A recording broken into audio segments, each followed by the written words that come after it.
안녕하십니까. 미래를 향한 진로 멘토링 세 번째 문을 활짝 열었습니다. 최근에 기사 하나를 봤는데요. OECD 회원국 가운데 우리나라가 최고를 기록한 것이 하나 있었습니다. 바로 남녀의 임금 격차였는데요. 무려 39%나 된다고 합니다. 사실 시대도 많이 변했고 여러 분야에서 여성들이 두각을 나타내고 있는 그런 때인데요. 이런 최고 기록은 별로 달갑지 않다라는 생각을 해봤습니다. 남녀 구분 없이 모두가 능률을 올릴 수 있도록 하루빨리 그런 날이 왔으면 하겠고요. 오늘도 청년 구직자들의 진로 멘토링을 해주실 이묵은 교수님 스튜디오에 모셨습니다. 교수님 안녕하세요. 네, 안녕하세요. 네, 교수님 지난 시간에 우리나라 이 저출산 고령화 문제 짚어주셨는데요.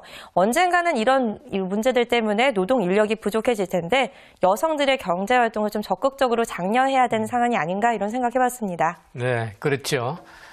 지난번 인구 변화 전망 이야기할 때에 우리나라는 저출산 고령화로 인해 가지고 이 경제 활동 인구가 줄어들기 때문에 그 해결의 한 방향으로 여성들의 경제 활동 인구를 적극적으로 늘리는 강구 대책이 있어야 된다고 말씀을 드렸는데 오늘 이전에 MC가 지적한 대로 성별에 따른 임금 격차가 문제가 되기 때문에 그것도 해결해야 될 그런 하나의 과제라 이렇게 생각할 수 있습니다. 그런데 임금 격차 문제는 성별뿐만 아니라 이 학력에 따른 임금 격차 또 고용 형태에 따라서 내가 정규직이냐 비정규직이냐에 따라서 같은 직장에서 같은 일을 하면서도 비정규직일 경우에는 정규직의 57% 정도밖에 받지 못하는 이런 경우가 있고 또 학력에 따라서는 고등학교 졸업자가 받는 임금을 100으로 봤을 때 전문대 졸업자가 104% 정도 그리고 대학 졸업자가 155%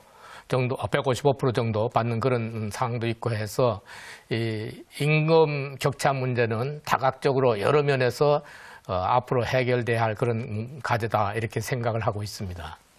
네, 교수님 말씀 들어보니까 이 성별만이 문제가 아니라 여러 가지 개선돼야 될 부분이 많은 것 같습니다.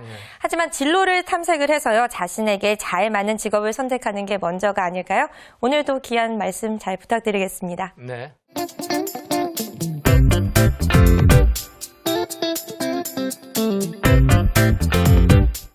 오늘 이 시간에는 과학기술 변화 전망과 그리고 노동시장 변화 전망 이 두 관점에서 함께 생각을 해볼 텐데 먼저 과학기술 전망에 관해서는 이 과학기술이 얼마만큼 우리에게 중요한가 또 그 변화 속도 또 한번 보고 또 앞으로 미래를 이끌어갈 과학기술 분야에는 어떤 것이 있나를 전망해보고 그것이 여러분의 진로 선택 계획하는데 어떤 시사점을 주는지 각자들 한번 생각해 볼 수 있는 그런 시간이 됐으면 합니다.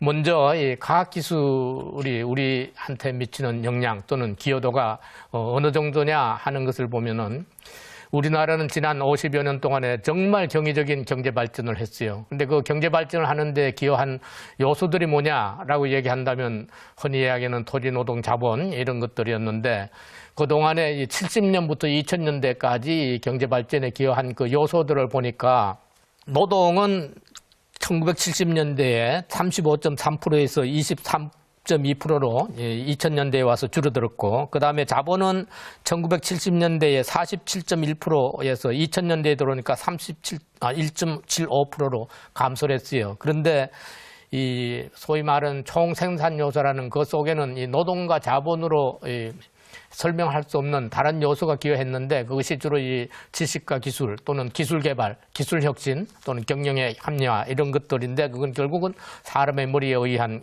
인적 자원 개발 이런 걸로 볼 수 있는데 그것이 1970년대는 17.6%밖에 되질 않았어요. 그런데 이것이 이제 2000년대 오니까 45.1%로 건 3배 가까이 접근을 할 정도로 이 지식 기술 혁신이 경제 발전에 절대적으로 기여한다. 거기에는 이 과학기술의 기여가 절대적이다. 이렇게 말할 수가 있겠죠. 그렇기 때문에 현재도 그렇지만 앞으로도 이 과학기술은 우리에게 주는 그 영향이 절대적으로 크다. 이렇게 말씀을 드릴 수 있을 것 같아요.